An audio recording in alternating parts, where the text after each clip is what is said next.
सर्वांना प्रथमतः माझा नमस्कार। मी प्राध्यापक डॉक्टर हेमंत पाटील। स्वागत आहे आपलं सर्वांचं आपल्या यूट्यूब चॅनल कृषी सेवा हीच निष्ठा यावर। शेतकरी बंधूंनो, आज मी आपणास अत्यंत चांगला तसेच आपल्याला उत्तम शेतीला जोडधंदा म्हणून रेशीम उद्योग यावर आपणास सविस्तर असं मार्गदर्शन करणार आहे। आता रेशीम उद्योग का करावेत यासाठी आपल्याला व याचे फायदे काय काय आहेत, कारण की जोपर्यंत आपल्याला फायदे करणार नाही तोपर्यंत आपण त्या उद्योगाकडे वळू शकत नाही। पण आपण त्याचे फायदे बघू आणि मग त्याचं आपण वन बाय वन आपण त्याचं कल्टिवेशन देखील बघू आपण। तर यात जर बघितलं आपण तर शेतीला हा अत्यंत उत्कृष्ट असा जोडधंदा आहे आणि याच्यावर जे काही पीक आहे हे देखील अल्पावधीतलं पीक आहे, म्हणजे वर्षातून तुम्ही साधारण 4 वेळेस कोष निर्मिती करू शकतात। तसंच ही जे काही तुमचं तुतीसाठी लागवड म्हणा किंवा कीट संगोपन करण्यासाठी जे काही आपल्याला आपण गृह उभारतो ज्याला आपण शेड म्हणतो, तसंच जे काही बांधकाम करतो किंवा जे काही आपल्याला संगोपन साहित्य लागतं, ह्या सर्वांसाठी जो काही आपल्याला पहिल्या वर्षी जो काही खर्च येतो तोच फक्त आपल्याला थोडा जास्त वाटतो, मात्र त्याच्यापासून पुढच्या 15 वर्षापर्यंत आपल्याला त्याच्यापासून चांगल्या पद्धतीने आपल्याला उत्पन्न हे येत असतं। आता तुतीच्या झाडाच्या फांद्या ज्या असतात, म्हणजे ज्या काही उरलेल्या ज्या काही खराब फांद्या असतील किंवा कीटकांनी न खाल्लेले जे काही पानं जे काही असतील वगैरे ते आपल्याला त्याच्यापासून आपल्याला चांगल्या पद्धतीने कंपोस्ट करता येतं। तसेच काही कीटकांची जे काही विष्ठ असेल यापासून देखील आपल्याला चांगल्या पद्धतीने आपल्याला खत तयार करता कंपोस्ट तयार करता येतं आणि ती अत्यंत पर्यावरणासाठी अत्यंत तो चांगला असतं, म्हणून त्याला आपण पर्यावरणपूरक व्यवसाय असं देखील आपण म्हणतो आपण। आणि हा व्यवसाय हा घरातील व्यक्तींद्वारे सहज व जे काही आपले सुशिक्षित बेरोजगार विद्यार्थी असतात त्यांच्यासाठी अत्यंत हा चांगला असतो। आणि ह्याच्यामध्ये फक्त माणूसच दिवसभर बिझी असतो असं नाही आहे। इथे जर तुम्ही चांगलं प्रशिक्षण आपल्या घरातील भगिनींना जर दिलं तर आपल्याला जवळपास चांगल्या पद्धतीने आपल्याला 50 ते 60% काम देखील ते करू शकतात। आणि आजकाल त्याच्यामध्ये 50 ते 60% महिला देखील याच्यामध्ये सहभाग देखील आहे। आणि महत्त्वाची गोष्ट म्हणजे काय, ही तुती जी असते ही अत्यंत कमी पाण्यावर येते आणि ही उन्हाळ्यात देखील आणि तुमच्या पूर्ण सीझनभर ही हिरवी राहते, त्याला म्हणतो आपण green through out the year.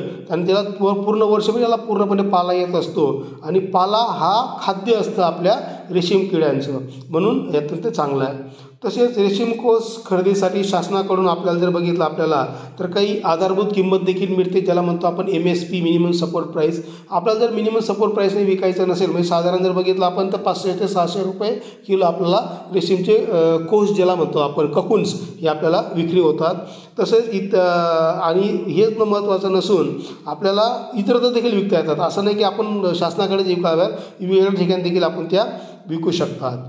तसंच आपल्याला जर बघितलं आपण तर याला म्हणजे तुतीची लागवडीसाठी या कीटकांचं संगोपन करण्यासाठी कीटकांचं साहित्य जे लागतं त्या साहित्यासाठी म्हणा किंवा बांधकामसाठी, तसंच आपलं मलबेरी जे का आपण प्लांटेशन करतो यासाठी जे काही ठिबक सिंचन बसवतो त्यासाठी देखील शासनाच्या विविध योजना आहेत। त्यासाठी आपल्याला पोखरा असेल किंवा राष्ट्रीय कृषी विकास योजना असेल किंवा आपण रेशीम संचालनालयाचे जे काही डिस्ट्रिक्ट लेवलला ऑफिसेस असतात यांना संपर्क साधून आपण चांगल्या पद्धतीने अनुदान हे घेऊ शकतात। तसेच हा जो तुतीचा उरलेला जो काही पाला असतो हा पाला देखील आपल्याला जनावरांना आपल्याला खाऊ घालण्यासाठी अत्यंत फायद्याचा ठरतो किंवा तो आपल्याला उपयोगाला आणता येऊ शकतो। दुसरं म्हणजे काय, आपण ह्या व्यवसाय सुरू करण्याअगोदर माझी सर्वांना विनंती राहील की आपण ट्रेनिंग घेणं अत्यंत गरजेचं, म्हणतो आपण प्रशिक्षण घेणं साधारण ते आपल्याला 15 ते 20 दिवसाचं किंवा फार तर महिन्याभरात असतं। आणि हे ट्रेनिंग आपल्याला जिल्हा लेवलला जनरली आपल्याला ते भेटतं आणि त्यासाठी आपल्याला स्टायपन पण मिळतं, ज्याला म्हणतो आपण विद्यावेतन देखील आपल्याला ते मिळत असतं, म्हणून आपण त्याचे ट्रेनिंग घेणं देखील अत्यंत गरजेचं असतं, ज्याच्यामुळे आपल्याला मोफत असं तांत्रिक मार्गदर्शन देखील आपल्याला मिळत असतं। तसंच आपण जर हा व्यवसाय हा सर्वांनी समूहाने केला, म्हणजे 5 ते 10 शेतकरी मिळून जर आपण जर केला किंवा 8 ते 10 शेतकरी मिळून जर केला तर तो अत्यंत फायद्याचा ठरू शकतो। तर हे याचं इम्पॉर्टन्स आहे, म्हणून आपल्याला या रेशीम उद्योगाकडे वळणं आहे। कारण की दिवसागणिक जर बघितलं आपण तर कापडाची मागणी ही वाढते। जे कापडाची मागणी म्हणजे आपण कापूस तर त्याच्यामध्ये मेन आहेच आहे, परंतु ज्याला म्हणतो रेशीमचा जे काही कापड असतात त्या कापडाला जास्त मागणी आहे आणि जवळपास 3000 कोटी पर्यंत आपल्याला त्या कापडाची मागणी आहे आणि म्हणून आपल्याला आता हा चांगला व्यवसाय आहे आणि या व्यवसायात आपल्याला चांगल्या पद्धतीने आपल्याला पैसा हा मिळू शकतो। म्हणून हा व्यवसाय सर्वांनी चॉईस करणं अत्यंत गरजेचं आहे। म्हणजे आज जर बघितलं आपण तर भारत दुसऱ्या क्रमांकावर आहे, चीन एक नंबरला आहे, म्हणजे ग्लोबली जर आपण विचार केला. आणि भारतात जर बघितलं आपण तर कर्नाटक, आंध्र प्रदेश असे राज्य हे किंवा म्हैसूर वगैरे जे काय आहेत असे जे काही भाग आहे, हा भाग हा एक नंबरला आहे. पूर्ण आपण महाराष्ट्र थोडासा भाग कमी आहे, परंतु दिवसागणिक जर आपण व्यवस्थित ट्रेनिंग घेऊन याच्यामध्ये उतरलो तर आपल्याला देखील चांगल्या पद्धतीने आपल्याला उत्पन्नही मिळू शकतं. आता फक्त पहिल्या वर्षी तुम्हाला मी पहिले सांगितले की आपल्याला पहिल्या वर्षी थोडंसं खर्च जास्त येतो. सेकंड इयरपासून आपल्याला त्याचं उत्पन्न हे चांगलं यायला लागतं. तुतीची लागवड आपण पट्टा पद्धतीने देखील करू शकतो, म्हणजे स्ट्रीप क्रॉपिंग ज्याला जनरली म्हणतो आपण, तशा पद्धतीने म्हणजे 1x3 फुटावर म्हणा किंवा 2x3 फुटावर देखील आपण त्याला लागवड करू शकतो जनरली. तसंच तुती लागवडीमध्ये साधारण जर बघितलं आपण तर चांगलं उत्पन्न देणाऱ्या जाती सिलेक्ट करणं अत्यंत गरजेचं आहे. म्हणजे G2 असेल, G4 असेल, RC1 असेल, RC2 असेल, अशा पद्धतीने वाणांची लागवड करणं अत्यंत गरजेचं आहे. तसेच आपल्याला कमीत कमी आपल्याला गादी वापर अगोदर रोपवाटिका तयार करून घ्यायची आहे. म्हणजे रोपवाटिका तयार असेल तर आपल्याला लगेच रोपं हे ट्रान्सप्लांट करता येतात आणि वर्षभरातून आपल्याला 4 वेळेस आपल्याला रेशीम किड्यांचं उत्पन्न आपल्याला घेता येऊ शकतं. आता तुती लागवडसाठी आपल्याला पहिल्या वर्षाला काय करायचं आहे, 8 ते 10 टन चांगलं कुजलेलं शेणखत टाकायचं आहे आणि साधारण 50 किलो नत्र, 20 ते 30 किलो स्फुरद आणि 20 ते 30 किलो पालाश आपल्याला देणं गरजेचं आहे. हे आपल्याला पहिल्या वर्षाला. आणि दुसऱ्या वर्षाला मात्र थोडंसं क्वांटिटी वाढवायची आहे. 8 ते 10 मेट्रिक टन आपल्याला शेणखत द्यायचं आहे. 120 ते 150 किलो नत्र, 50 ते 60 किलो स्फुरद आणि 50 ते 60 किलो आपल्याला पालाश देणं अत्यंत गरजेचं आहे. आणि वेळोवेळी मात्र आपल्याला आंतरमशागत देखील आपल्याला ती करावी लागेल, कारण याच्यामध्ये देखील भरपूर काही प्रमाणात तण असतात. ज्यामध्ये आपण तण खायदर म्हणून तणाचे आपल्याला नियंत्रण करणं गरजेचं आहे. फक्त एक बाब याच्यामध्ये लक्षात ठेवणं गरजेचं आहे की तुतीची लागवड शक्यतोवर रस्त्याच्या कडेला करायची नाही आहे. तसंच आपल्याला तुती लागवड केल्यानंतर साधारण 4 ते 5 महिन्यापासून आपल्याला रेशीम कीटकाचे संगोपन आपल्याला सुरू करता येतं. म्हणजे एकदा तुम्ही रेशीम तुती लागवड केली की मग 4 ते 5 महिन्यात जरा त्याचा चांगला पद्धतीने त्याला फ्लशमध्ये चांगला पाला येतो आणि तो पाला हे खाद्य आहे आपल्या रेशीम कीटकाचं, म्हणून आपल्याला ते करणं गरजेचं आहे. मी तुम्हाला अगोदर सांगितलं आहे की ट्रेनिंग घेणं अत्यंत गरजेचं आहे, त्यामुळे तुम्ही ट्रेनिंग घेणं अत्यंत महत्त्वाचं आहे.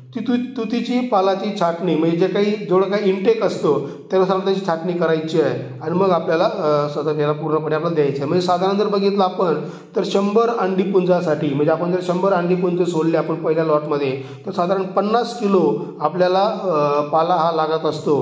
आणि दुसऱ्या वर्षापासून जर बघितलं आपल्याला तर आपल्याला 60 ते 70 किलो कोश आपल्याला एका लॉटपासून आपल्याला ते जनरली लगेच ते आपल्याला मिळत असतात. ती तुम्हाला इकॉनॉमिक सर्वात शेवटी देखील चांगलं आहे शेतकरी बंधूंनो. तसंच आपण जर बघितलं आपण तर शेतकऱ्यांनी जर आपण गावात जर लागवड केल्याचा विचार केला म्हणजे समूह पद्धतीने तर ते अत्यंत चांगलं होईल असं आम्ही तुम्हाला पुन्हा एकदा सांगतो.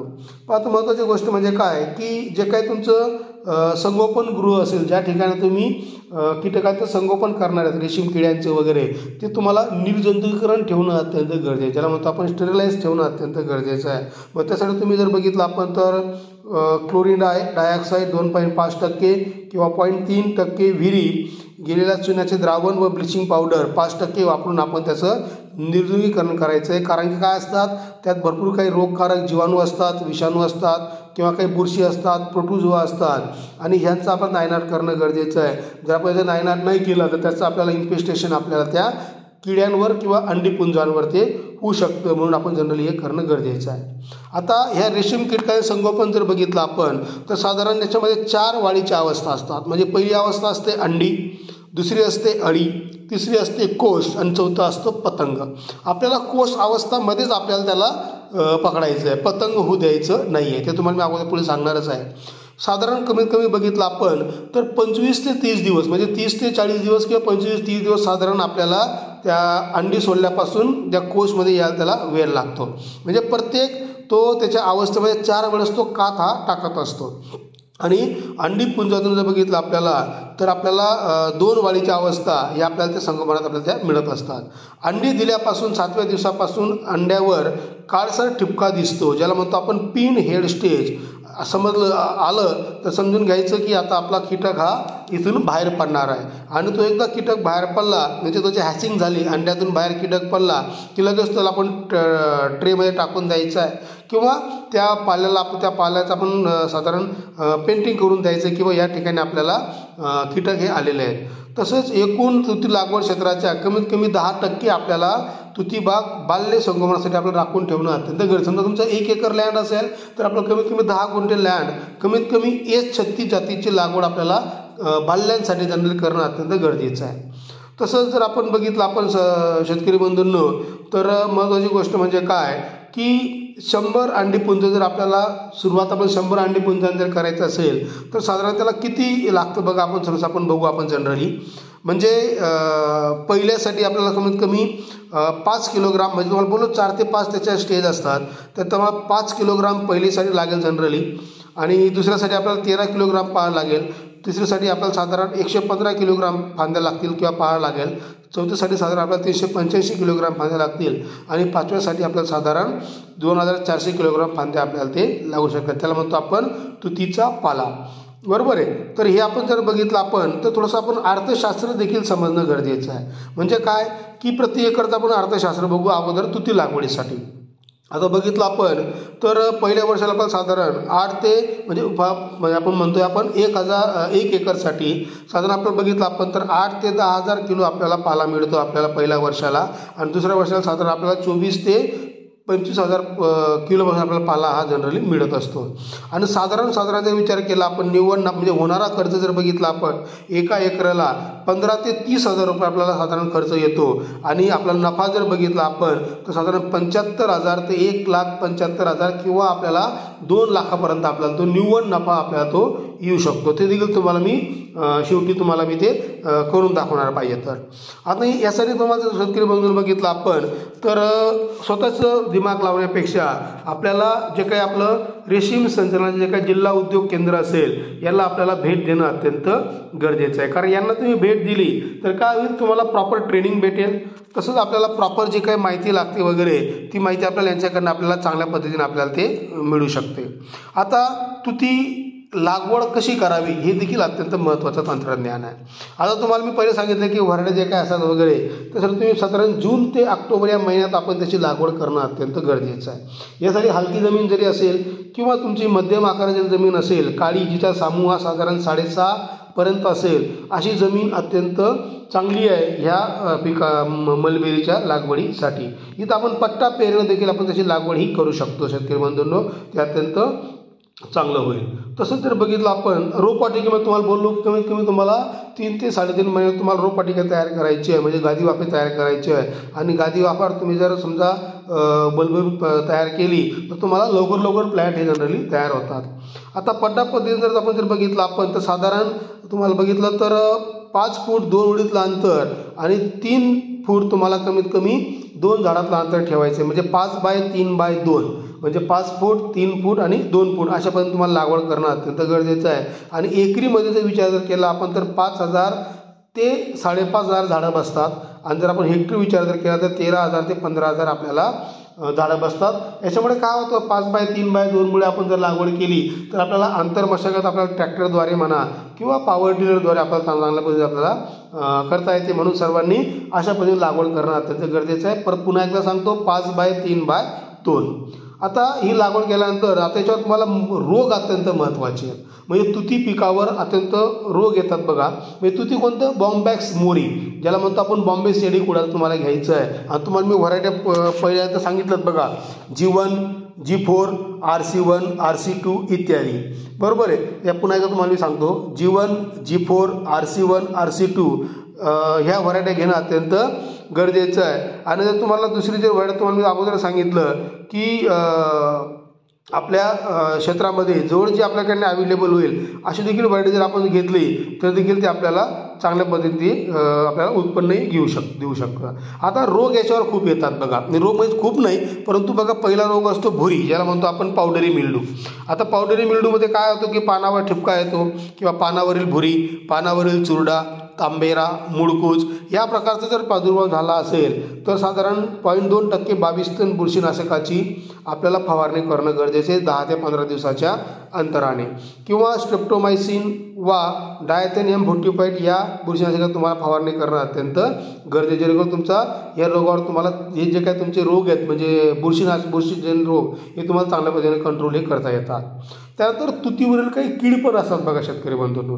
त्या पिठ्या ढकून ज्याला म्हणतो आपण मिलीबग हा मिलीबग जो असतो तो तुमच्या झाडातल्या पानातलं व खोडातलं रस पूर्णपणे शोषण करून घेतो. यासाठी आपण जर बघितलं तर जैविक कीड नियंत्रण करणं गरजेचं. म्हणजे काय, साधारण 250 ते 300 आपल्याला लेडी बर्ड बीटर जर आपण आपल्या बागेमध्ये सोडले तर ते चांगल्या पद्धतीने पिठ्या ढेकून हे खाऊन घेतात. तसंच फुलकीड देखील याच्यामध्ये असतात. तर फुलकीड साधारण त्याचा प्रादुर्भाव आपण जर बघितला तर उन्हाळ्यामध्ये जास्त असतो. म्हणून आपण जर बघितलं आपण तर निंबोडी पेंट जर आपण अप्लाय केला किंवा डायक्लोरोवोझा जर आपण अप्लाय केला तर देखील चांगल्या पद्धतीने त्याचं नियंत्रण होऊ शकतं.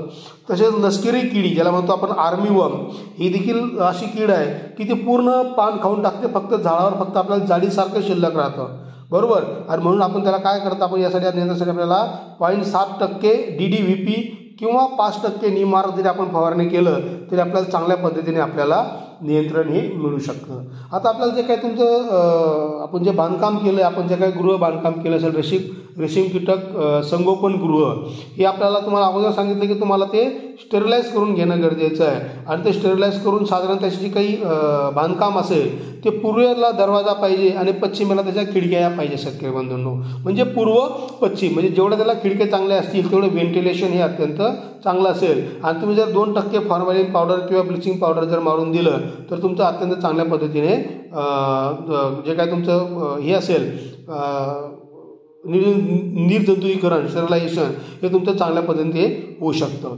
म्हणून तुम्हाला ते करणं अत्यंत गरजेचं आहे. तसंच जर बघितलं आपण तर आणखी पण इतर पण रोग आहेत. म्हणजे ग्रासरी आहे, मस्कडाईन बुरशी आहे, प्लाशेरिया आहे, पेब्रिन आहे.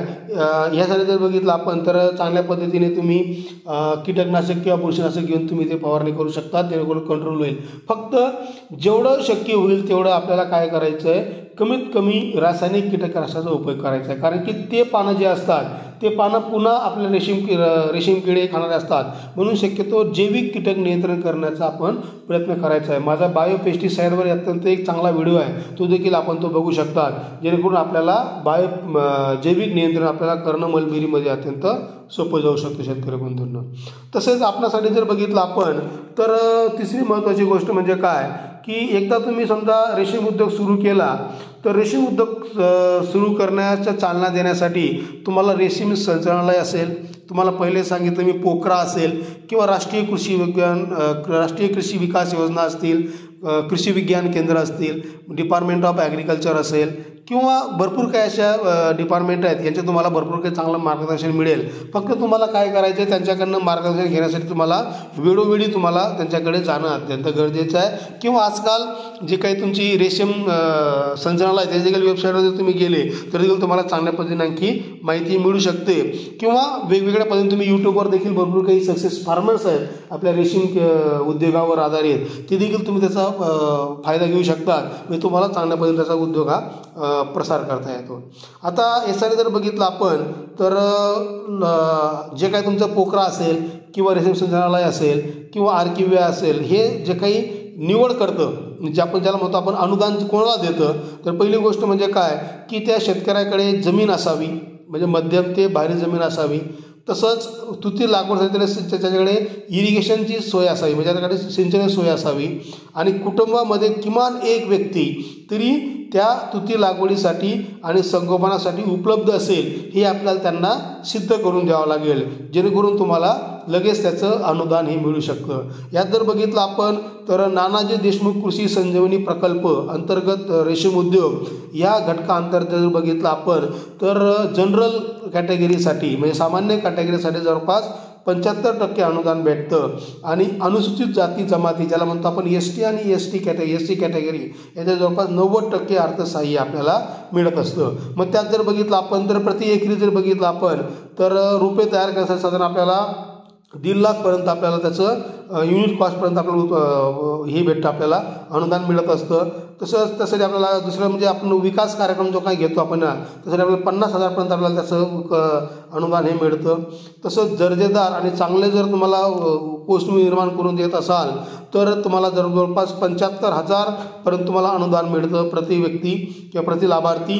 आणि कीटकगृह संगोपनासाठी जवळपास 1,68,000 ते 95,000पर्यंत देखील तुम्हाला ते अनुदान हे मिळू मिळू शकतं. हे स्टेप बाय स्टेप वेगवेगळे आहे, प्रत्येकाच्या स्कीम्स ह्या वेगवेगळ्या आहेत. म्हणजे ह्या केंद्र शासनाच्या भरपूर काही स्कीम आहेत.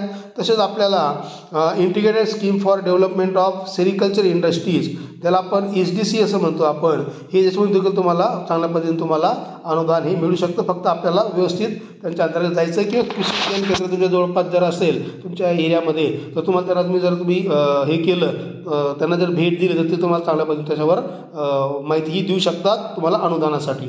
यासाठी महत्त्वाची गोष्ट म्हणजे काय, साहित्य अत्यंत महत्त्वाचं. साहित्यामध्ये बघितलं आपण तर चॉकी रेअरिंग सेंटर ज्याला म्हणतो आपण, बरोबर आहे, किंवा चंद्रिका म्हणतो आपण, ज्याला आपण नेट, ज्या ठिकाणी कीटकांचे कोश हे तयार होतात, किंवा उभारणी, ऑटोमॅटिक रिलिंग मशीन, 200 एंड्स, रेशीम धाग्याला पीठ देणारे यंत्र, मास्टर रीलर्स एक्सेट्रा ठिकाणी देखील तुम्हाला चांगल्या पद्धतीने तुम्हाला ते अनुदान मिळतं. फक्त ज्या काही मार्गदर्शक सूचना आहेत, म्हणजे ज्याला म्हणतो आपण गाईडलाईन्स ज्या काय असतात रेशीम संचालनाच्या, त्याद्वारे तुम्हाला ते कमी किंवा जास्त हे तुमच्या याच्यानुसार तुम्हाला ते मिळू शकतात.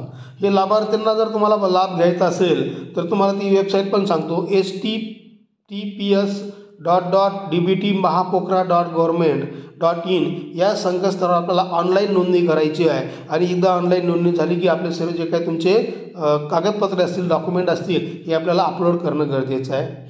फक्त आपल्याला पूर्वसंमती मिळाल्यानंतरच आपल्याला रेशीम उद्योग सुरू करायचा आहे, डायरेक्ट सुरू करून द्यायचा नाही. नंतर मी एखाद्यावर तुम्हाला कर्ज मंजूर होणार पण नाही किंवा अनुदान मंजूर होणार पण नाही. म्हणून अगोदर आपल्याला पूर्वसंमती भेटली, ग्रीन सिग्नल भेटला, मग आपण त्याच्यामध्ये सुरुवात करायची आहे. म्हणजे काय, साधारण 7 दिवसामध्ये तुम्हाला ऑनलाईन अनुदान मागणी करणं अत्यंत गरजेचं आहे. निवडलेल्या जे काही तुमचे लाभार्थी असतात त्यांच्या साधारण जर तुम्ही ग्राम लेवलला जर समिती डेव्हलप केली 8 ते 10 शेतकऱ्यांची, तर तुम्हाला ते लवकर हे मिळू शकतो. आणि आजकाल जर बघितलं आपण तर FPO, farmer producer organisation company ज्या काय असतात वगैरे, हे आपल्याला त्याच्या या अंतर्गत आपल्याला तुम्हाला चांगलं अनुदान देखील भेटतं, म्हणजे नाबार्डद्वारे असेल किंवा बँकेद्वारे असेल वगैरे वगैरे, बरोबर.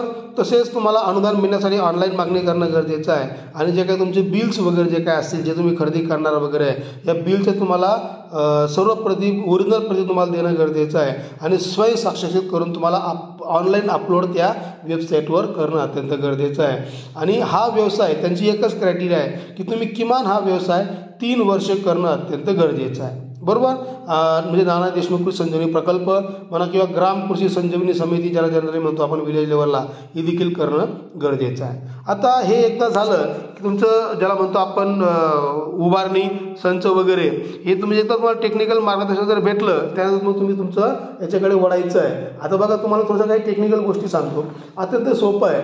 म्हणजे एका याच्यामध्ये साधारण 20 ते 22 ते 30 दिवसापर्यंत त्या अंड्यापासून अळी तयार होते आणि 30 दिवसामध्ये अळीपासून तो ककून तयार होतो. आणि तो ककून काय करतो, त्या चंद्रिकेमध्ये जातो आणि चंद्रिकेमध्ये गेल्यानंतर तो एक प्रकारचा कोश तयार होतो. पण कोश तयार कोशच्या पुढे तो पतंग होणारा असतो. तर पतंग होण्याच्या अगोदरच्या अवस्थेमध्ये, म्हणजे कोश अवस्थेमध्ये, आपण त्याला काय करायचं आहे, गरम पाण्यामध्ये त्याला बॉईल करून घ्यायचं आहे. कारण की काय होईल, जर त्याचा एकदा पतंग तयार झाला तर मग तो उडून जाऊ शकतो किंवा तुम्हाला तो कामात येणार नाही, किंवा ते जे काही त्यांचं हे असतं ते तुमच्या कामात येऊ शकत नाही. म्हणून त्याला अगोदरच आपण त्याला मॅच करणं गरजेचं आहे. त्याला गरम करून त्याला आतला जो काही हे असेल, जीव असेल, त्याला मारून टाकायचं आहे. नंतर साधारण बघितलं शेतकरी बंधूंनो, तर एका ककूनचं वजन साधारण आपल्याला 1.5 ते 2 ग्राम येतं, बरोबर. म्हणजे एका ककूनचं वजन साधारण 1.5 ते 2 ग्राम आपल्याला एक असतं, ज्याला जनरली म्हणतो आपण. आणि त्या धाग्याची लांबी जर आपण बघितली तर साधारण 1000 ते 2000 मीटर, म्हणजे 1 किलोमीटर ते 2 किलोमीटरपर्यंत ती लांबी असते साधारण बघितली. आणि त्याला कमीत कमी 25 ते 30 दिवसामध्ये जनरली ककूनपासून तुमचं जे काही तुमचं हे असतं सिल्क, हे जर तुमचं तयार होत असतं, ज्याला म्हणतो आपण रेशो, हे तयार होतं. आता हे एकदा तुमचं फॅब्रिकमध्ये तुम्हाला एक प्रकारचं विणलं गेल्यानंतर तुम्हाला पहिले सांगितलं की एका लॉटमध्ये साधारण तुम्हाला 240 किलो तुम्हाला काय भेटतात, ककून भेटतात. म्हणजे तुम्हाला ते रेशीमचे तुम्हाला कोश भेटतात. आता 240 किलो गुणिले आपण जर समजा 600 रुपये किलो, आपण ज्याला आपण मिनिमम सपोर्ट प्राईस जरी बघितली आपण, तर 600 रुपये केलं तर आपण साध्या आपल्या कॅल्क्युलेटर करू शकतात. 240 गुणिले 600 जर केलं तर साधारण आपल्याला 1.5 ते 2 लाख रुपये आपल्याला निव्वळ नफा हा आपल्या पूर्ण याच्यामध्ये आपल्याला तो राहू शकतो. म्हणून हा उद्योग हा अत्यंत चांगला उद्योग आहे, सोपा उद्योग आहे, सरळ उद्योग आहे. आणि यासाठी आपल्याला खूप काही मोठं इन्व्हेस्टमेंट करणं गरजेचं नाही आहे. आणि महत्त्वाची गोष्ट म्हणजे काय की तुम्हाला जास्त याच्यावर लक्ष देण्याची गरज नाही. हा तुमचा जो व्यवसाय आहे अत्यंत म्हणजे 50x20 फुटाच्या गृहामध्ये देखील तो येऊ शकतो. फक्त आपल्याला वेगवेगळ्या साधारण 3 ते 4 फुटाच्या आपल्याला स्टेज बाय स्टेज करायचे. ते तुम्हाला मी सगळे फोटोमध्ये दाखवले पण आहेत सर्व. त्या पद्धतीने आपल्याला आपण शेड उभारणी केली तर आपल्याला चांगल्या पद्धतीने चांगलं रेशीम आपल्याला ते मिळू शकतं आणि तुम्हाला चांगलं रेशीम भेटलं. तुम्हाला भाव देखील मी तुम्हाला 600 रुपये हा कमीत कमी भाव सांगितला.